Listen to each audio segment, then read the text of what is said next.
Hello and welcome students, मैं जय कुमावत स्वागत करता हूं आप सभी का let's learn with Ajay sir की ई लर्निंग प्लेटफॉर्म पर।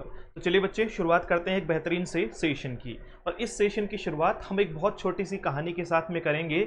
एक बार की बात है कि एक जंगल में एक बाघ और एक गधा आपस में लड़ाई कर रहे थे।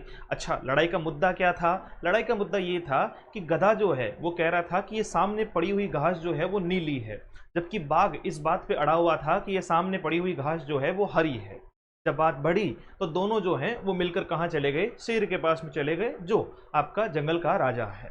जब राजा के पास में पहुंचे तो जैसे ही राजा को ये मामला पता चला तो राजा ने सबसे पहले कहा कि गधे को जो है वो बाइज्जत छोड़ दिया जाए।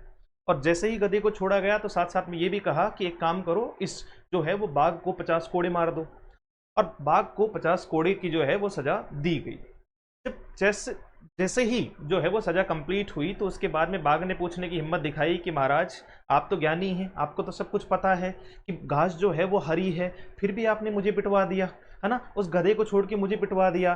तो आपके जो शेर हैं उसने अपना जो स्टेटमेंट दिया वो क्या था कि भाई, तुझे इस वजह से नहीं पीटा गया है कि तुमने जो है वो घास नीली थी कि हरी थी, तो ये इस वजह से पीटा गया है कि तेरा जो वर्चस्व है, तेरा जो डोमिनेशन है, और तू इस वर्चस्व पे आके एक गधे से माथापुड़ी कर रहा है, उसमें अपना टाइम वेस्ट कर रहा है। इस कहानी से सबसे पहले ये शिक्षा मिलती है कि यहाँ अभिव्यक्ति की आज़ादी का लोगों ने इतना अच्छा फायदा उठा रखा है कि किसी भी तरीके की कोई बातचीत हो, भले ही वो कट ऑफ से रिलेटेड हो, भले ही वो किसी मुद्दे पर बातचीत हो, सबसे पहले वो अपनी जो है वो अभद्र भाषा या गालियों की नोटबुक बाहर निकालते हैं और फेंक के जो है वो टीचर पे मारते हैं। टीचर कौन? ये वो टीचर जो इनके लिए रात रात भर जग के, मैं अपनी बात नहीं कर रहा हूँ, मैं सारे टीचर्स को रिप्रेजेंट कर रहा हूँ, रात रात भर जग के जो इनके लिए कंटेंट बनाते हैं, जो इनको बेस्ट और फ्री कंटेंट जो है वो यूट्यूब पे डिलीवर करते हैं। तो इनकी हर एक, सर डॉक्यूमेंट वेरिफिकेशन में दिक्कत है, भाई मैं देखूंगा, मैं करूंगा, इस पर बात करूंगा, सर इसमें मुझे दिक्कत है, सर मेरा ये नहीं बना, सर मेरा, हर जगह खड़े होते हैं। लेकिन इतनी फुहड़ता भाषा, मतलब अभिव्यक्ति की आज़ादी को इतना फ्री हैंडेड जो है वो स्टूडेंट्स ने लिया है कि हर दूसरे टीचर के जो हैं वो कमेंट बॉक्स में गालियां भरी रहती है। भाई अगर एक बात सोच के देखो, आप में से अगर कोई बच्चा मुझे इंग्लिश के लिए ये पूछे कि सर इसमें आर्टिकल ए या ए एन क्यों आया, और मैं, ऐसा होगा नहीं कभी, लेकिन अगर मैं आपको ये पूछूं, आपको सीधा सीधा ये जवाब दूं कि अपने बाप को पूछ कि उसने तुझे नहीं सिखाया, तो वो कैसा लगेगा वो सोच के देखना। मैं आपके पिता और मेरे पिता और सम्मानीय सभी का जो है वो बड़े लोगों का सम्मान करता हूं, लेकिन ये कतई भाषा का प्रयोग जो है वो सही नहीं है। एक मूर्खों का धड़ा जो है वो हर बार जो है वो अपने ज्ञान की उल्टी करने के लिए तैयार रहता है, उसको कुछ नहीं आता जाता। ये वो लोग हैं जो किसी भी एग्जाम में कभी क्वालिफाई ना हो पाए हैं, ना हो पाएंगे, है ना? मूर्ख जो है वो प्रणाली से रिलेटेड इनके जो है वो कुछ स्थापना इन लोगों ने कर रखी है। अब मुद्दे की बात क्या है कि कल मैंने एक वीडियो जो है वो जारी किया था और उसमें बात हुई थी, सिर्फ चर्चा हुई थी, आधे से ज्यादा गधों ने उस वीडियो को देखा ही नहीं, है ना? कि मैंने उसमें समर्थन किया है कि नहीं किया है। मैंने सिर्फ ये चर्चा की थी कि आज एक मुद्दा जो है वो चल रहा है और वो बोनस मार्क्स को लेकर चल रहा है, जिस पर ट्वीट कुछ जो है वो आरएसएम एसएसबी बोर्ड की तरफ से जो है वो आपके सचिव सर ने ये ट्वीट किए हैं, साथ में बच्चे जो है वो इस तरीके से विरोध कर रहे हैं, और फिर एक पोल करवाया गया है, और पोल को भी अभी तक कोई स्टैंडर्ड मानक उसका नहीं है कि उसके आधार पे कुछ कहा जाएगा। लेकिन हमें तो ज्ञान बहुत ज़्यादा है, हम तो उल्टी करने के लिए तैयार हैं, है ना? 15 मिनट की वीडियो में 5 सेकंड देखेंगे और नीचे गाली लिख देंगे तुरंत, क्योंकि वो तो अभिव्यक्ति की आज़ादी है ना। अगर तुम्हारी हिम्मत है, मैं चैलेंज करता हूं तुम लोगों को, सेम गाली तुम जो है वो किसी टीचर को देने के बजाय जो है वो बोर्ड अध्यक्ष के जो है वो आप कमेंट बॉक्स में जो है वो जाके करके दिखाओ, देखिए सेम टू सेम चीजें जो आपने बाकी सारे टीचर्स, मैंने बहुत सारे टीचर्स की वीडियो देखे हैं, फिर मैं जो इस बात को लेकर आया हूं, तो आप जाके वहां एक बार जो है वो इस मुद्दे को छेड़ के देखो, देखे, है ना? अध्यक्ष साहब के जो है जितने भी ट्विटर हैंडल हैं उनके नीचे चलने दो, देखे, है ना? वहां नहीं होती तुमसे, ये यही होती है, और कर कुछ नहीं पाओगे तुम, वहां भी कुछ नहीं कर पाओगे, यहां भी कुछ नहीं कर पाओगे। बस वो है मूर्ख, है मूर्ख ही रहेगा, वो गधा है गधा ही रहेगा। उसको अगर मैं समझाने बैठूं तो इसका मतलब वो गलती मेरी है, वो कोड़ा मेरे ऊपर ही बजना है। एग्जाम्पल यही था। अब मुद्दे की बात है, नो बोनस जो है वो किसके लिए? जेआरए के लिए। इसको लेकर एक स्पेसिफिकेशन स्टडी के साथ में मैं वीडियो के साथ में हूं, पूरा देखना, तभी बात समझ में आएगी कि क्या होना चाहिए और क्या नहीं होना चाहिए। अच्छा, सबसे पहली बात तो ये है कि जेआरए के लिए जो जूनियर अकाउंटेंट का जो है वो रिजल्ट जो है वो घोषणा होने वाली है, मतलब जैसे ही चुनाव खत्म हो जाते हैं उसके बाद में घोषणा होगी, ऐसा बोर्ड ने पहले भी कहा है। हालांकि अध्यक्ष सर का तो ऐसा है कि वो दिन में 10, 12, 15 ट्वीट करते हैं और उनमें से कुछ एक ट्वीट जो है वो काम के होते हैं, बाकी चीज़ें इतनी ज़्यादा काम की भी नहीं होती। वो आपस में जो है वो इधर उधर से बच्चों को जानकारियां जुटाकर देते रहते हैं। उस मुद्दे पर ना जाकर अपन मेन मुद्दे पर बात करेंगे कि सर क्या इस भर्ती में जो है वो सबसे पहले जो है वो वेटेज बढ़ाया जाना चाहिए, क्या बोनस मार्क्स दिए जाने चाहिए। तो यहाँ जो मुद्दा निकल कर आता है कि बोनस मार्क्स देने में और सिर्फ वेटेज बढ़ाने में, है ना, उन्हीं नंबरों का जो है वो अंक बार बढ़ाने में क्या फ़र्क है, इसकी एक स्टडी मैं आपके सामने रिप्रेजेंट करूँगा। उससे पहले मैं आपको बता दूं कि सबसे पहले तो अगर ऐसा होता है ना, बोर्ड ये चाहता है कि हम ऐसा कुछ करने वाले हैं, तो उनको नई भर्ती में ये ट्राई करना चाहिए। मेरा ये मानना ही नहीं, ये लीगल भी है, ये संवैधानिक भी है। अगर वो बीच भर्ती में ऐसा करते हैं तो बच्चा कहाँ जाएगा, कोर्ट जाएगा। कोर्ट जाएगा तो भर्ती कहाँ चली जाएगी, ठंडे बस्ते में चली जाएगी। 4 महीने 6 महीने 12 महीने जो है वो अटक जाएंगे, ना ज्वाइनिंग मिलेगी ना कुछ और कुछ लोग वास्तविकता में यही चाहते हैं कि भर्ती जो है वो अटक जाए। ये कौन से बच्चे हैं या कौन लोग हैं जो किसी न किसी वजह से मेहनत नहीं करी और अब जो है वो उन्हें फ्री का माल चाहिए कि साहब बटोर दो हमें, तो है ना। ये जो प्रोविजन है वो कंप्लीटली एक नोटिफिकेशन में लिखा होना चाहिए कि हम ऐसे ऐसे बदलाव जो है वो करने वाले हैं। गुस्सा थोड़ा ज़्यादा है तो चीज़ों को उसी तरफ में जो है वो लेकर चलता हूं कि बोनस देना है कि नहीं देना है, और नई भर्तियों में देना है तो उसका भी मैं एक आधार जो है वो आपके सामने रखूंगा। फिलहाल जेआरए के लिए बोनस देना है कि नहीं देना है उसको लेकर एक स्टडी समझो आप, है ना। बाकी सारा मामला तो आपको पता है ना। ट्वीट तो आप लोग देख ही रहे हो, लगातार चल रहे हैं। सर ने पहले खुद ही ट्वीट किया था कि भाई जो है वो हमारी पर्सन की क्वालिटी ख़राब होती है, इस वजह से हमें जो है वो बोनस देना चाहिए, इसे हटाना चाहिए, बच्चों का टाइम ख़राब हुआ है, ये सारी चीज़ें चली थी। साथ में पोल भी करवाया जिसपे अभी शायद मेरे ख्याल से 57% के आसपास आ गया है। पोल पर मत जाओ, पोल पर मत जाओ, क्योंकि ये वो धड़ा है तो इस एग्जामिनेशन में कहीं ना कहीं 2, 4, 5%, 10% से बाहर हो रहा है। तो वो चाहता है कि कहीं ना कहीं बोनस मार्क मिल जाए तो हमारा भी भला हो जाए, है ना। उनका भी अपने स्तर पर मानना ठीक है, लेकिन नियम और जो है वो स्टडी क्या कहती है। भाई एक बात सोचो, अगर मान लीजिए आप ये चाहते हैं कि 100 में से 100 नंबर में से अगर मैं 100 नंबर की बात करूं, एक बच्चा जो अभी ऑलरेडी जो है वो 70 नंबर लेके बैठा हुआ है और एक बच्चा जो 40 नंबर लेके बैठा हुआ है। अब ये 40 वाला भी कहता है कि साहब ये 70 वाला मूर्ख है, ये 70 वाला मूर्ख है, इसने ज़्यादा पढ़ के गलती कर दी, हमें भी इसके बराबर लेकर जाओ। और हम कहते हैं कि नहीं सर एक काम करो, ये ज़्यादा पढ़ा लिखा है, इसने बहुत मेहनत की है, इसको मूर्ख बनाओ और थोड़ा नीचे लेके आओ, इनको सबको बराबर कर दो। तो ये तो बिल्कुल ही गलत है, ये स्ट्रेटजी तो बहुत ज़्यादा गलत है, जिसमें पोल ओपिनियन पे भी बात की गई। बच्चों ने भी अपने अपने जो है वो, जैसे पोल के नीचे कमेंट भी पढ़ लेना सर एक बार, है ना। ये बहुत सारे हैं कि सर बोर्ड के भी कुछ रूल होते हैं, रूल्स एंड रेगुलेशंस होंगे, लेकिन मूल मुद्दा इस भर्ती का है ना। अभी जो रिसेंट भर्तियों पे जिन पे क्या होना है, आपका जो रिजल्ट जारी होना है, उनको लेकर हम चर्चा कर रहे हैं। वहीं कुछ बच्चों ने जो बात मैंने कही थी कि सर लोहा और सोना जो है वो उसमें कोई फर्क नहीं होगा अगर हमने ये कर दिया कि 70 और 40 वाले को बराबर कर दिया है, 70 और 40 वाले को क्या कर दिया हमने, बराबर कर दिया है। वहीं पे बहुत सारी चीज़ें जो चल रही है उसी को लेकर एक स्पेसिफिकेशन स्टडी जो है वो मैं आपके सामने रिप्रेजेंट कर रहा हूं, इसको थोड़ा देखते हैं अपन। अच्छा ये तो बड़ी सिंपल सिंपल सी बातें हैं सर, मुद्दे की बात करो आप, तो ये लो जी मुद्दे की बात।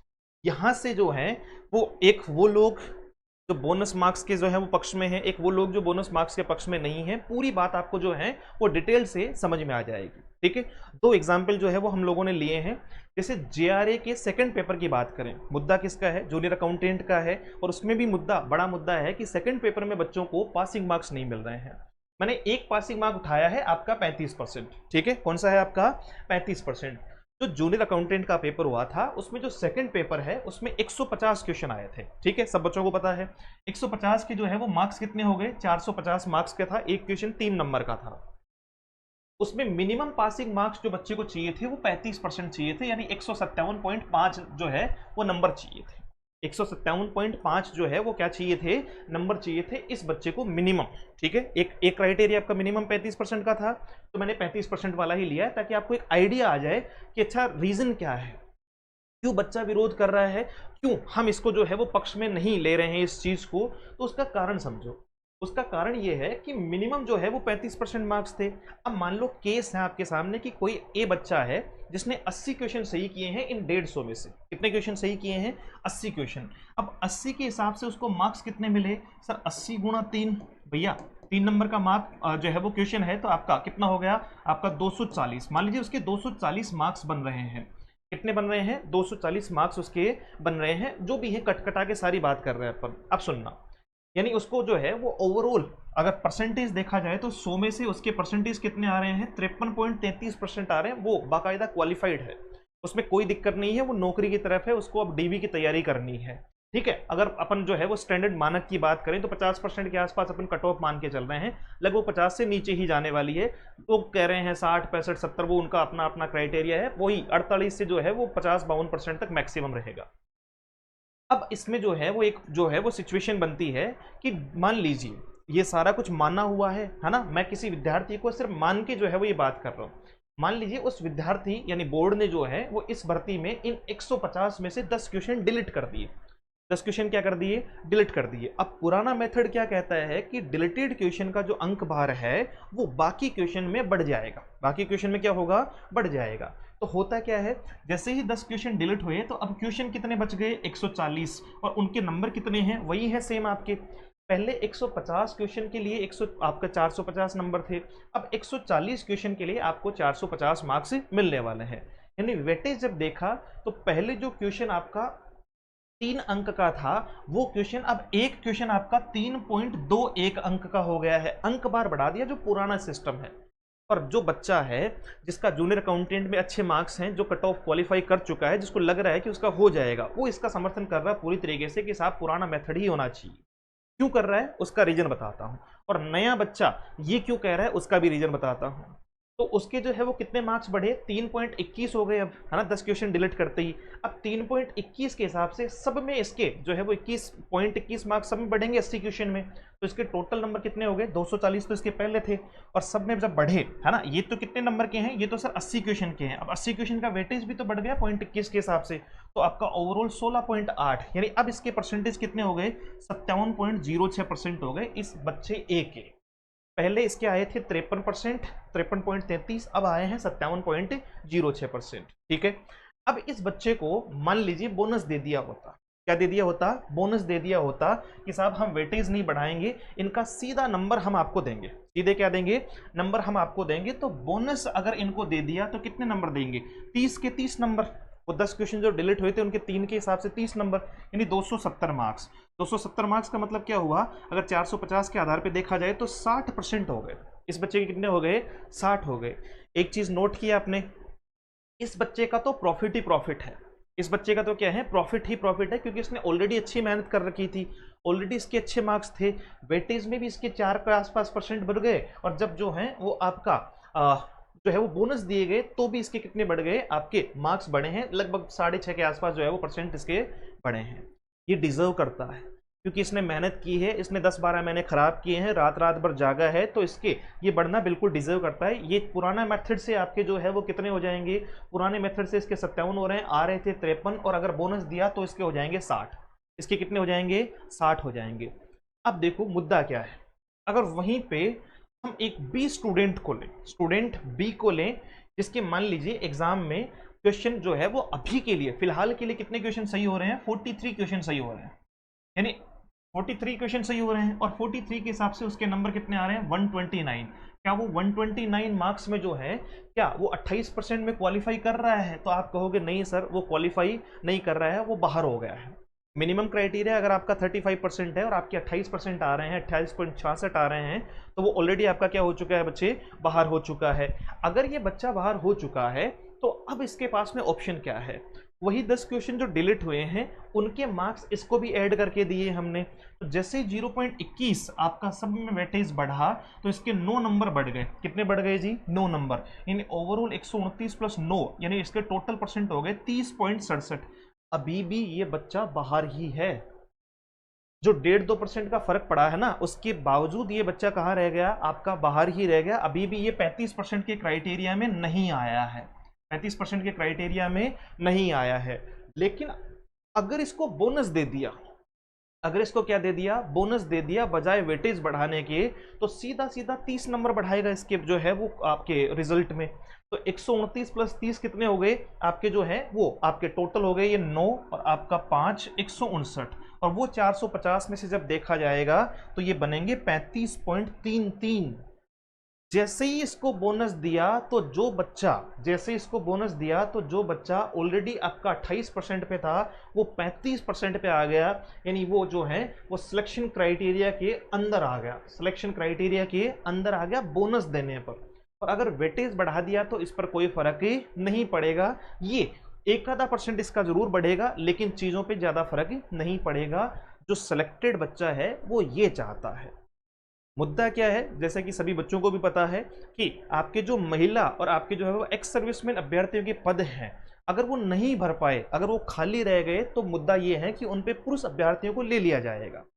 जो इस वेटेज के माध्यम से अगर बोनस दे दिया तो वो संभव नहीं है। तो कहीं ना कहीं अपनी जॉब की सिक्योरिटी को देखते हुए, भाई सीधी सी बात है कि अगर महिला और आपके एक्स सर्विसमैन की कैटेगरी में अभ्यर्थी नहीं मिले तो बाकी पुरुषों को मौका दिया जाएगा, और पुरुषों को मौका दिया जाएगा तो जाहिर सी बात है पुरुषों के अकॉर्डिंग पोस्ट बढ़ गई, पुरुषों के अकॉर्डिंग जो है वो क्या हो गया, आपका पोस्ट में इंक्रीजमेंट हो गया।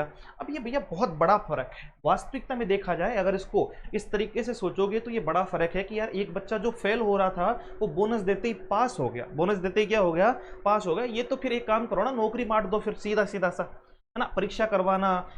अब आप सेग्रीगेट कैसे करोगे, अब आप उस बच्चे को अलग अलग कैसे करोगे। एक बच्चे ने 12 महीने रात दिन घर बार छोड़ के मेहनत की है, और एक ने जो है वो फेल होता हुआ भी जो है वो एग्जामिनेशन पास करके अब वो भर्ती में जो है वो सिलेक्टेड होके जो है वो कल को नौकरी करेगा, पैसा उठाएगा। तो ये कंट्रोवर्सी है मूल तौर पे, जिसको इस तरीके से आप समझ सकते हो।